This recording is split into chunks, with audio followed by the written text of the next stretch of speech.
A data center's the brains of the internet. The engine of the internet. It is a giant building with a lot of power, a lot of cooling, and a lot of computers. It's row upon row upon row of machines, all working together to provide the services that make Google function.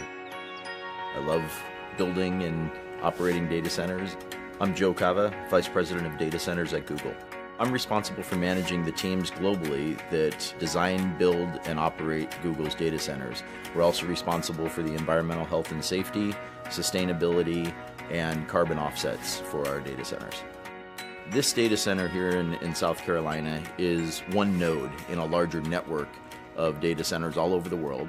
Of all the employees at Google, a very, very small percentage of those employees are authorized to even enter a data center campus. The men and women that run these data centers and keep them up 24 hours a day, 7 days a week, they are incredibly passionate about what they're doing.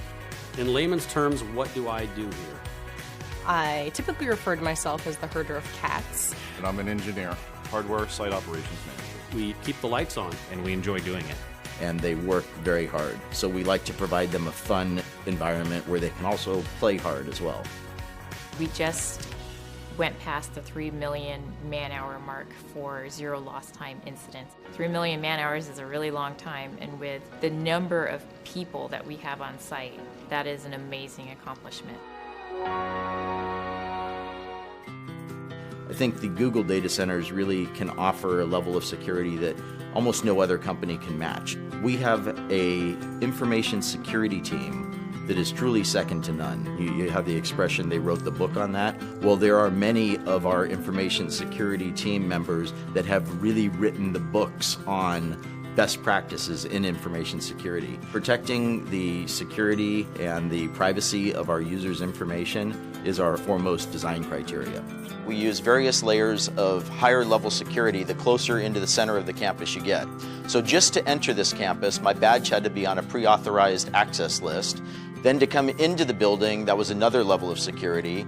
To get into the secure corridor, which leads to the data center, that's a higher level of security. And the data center and the networking rooms are the highest level of security. And the technologies we use are different. Like for instance, in our highest level areas, we even use underfloor intrusion detection via laser beams. So I'm going to demonstrate going into the secure corridor now. One, I have to be on the authorized list with my badge. And then two, I use a biometric iris scanner to verify that it truly is me. Okay, here we are on the data center floor. The first thing that I notice is that it's a little warm in here. It's about 80 degrees Fahrenheit. Google runs our data centers warmer than most because it helps with the efficiency. You'll notice that we have overhead power distribution. Coming from the outside yard, we bring in the high voltage power, distribute across the bus bars to all of the customized bus taps that are basically plugs where we plug in all the extension cords. All of our racks don't really look like a traditional server rack. These are custom designed and built for Google so that we can optimize the servers for hyper efficiency and high performance computing. It's true that sometimes drives fail and we have to replace them to upgrade them because maybe they're just no longer efficient to run.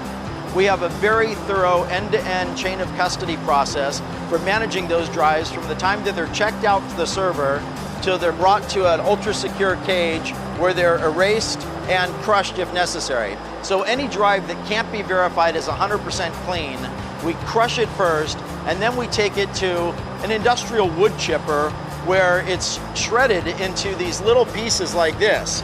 In the time that I've been at Google for almost 6.5 years now, we have changed our cooling technologies at least 5 times. Most data centers have air conditioning units along the perimeter walls that force cold air under the floor that then raises up in front of the servers and cools the servers. In our solution, we take the server racks and we butt it right up against our air conditioning unit. We just use cool water flowing through those copper coils that you see there. So the hot air from the servers is contained in that hot aisle. It raises up, passes across those coils, where the heat from the air transfers to the water in those coils, and then that warm water is then brought outside the data center to our cooling plant, where it is cooled down through our cooling towers and returned back to the data center, and that process just repeats over and over again. To me, the thing that amazes me about Google in the data centers is the pace of innovation and always challenging the way we're doing things. So when people say that innovation in a certain area is done, that we've kind of reached the pinnacle of what can be achieved, I just laugh.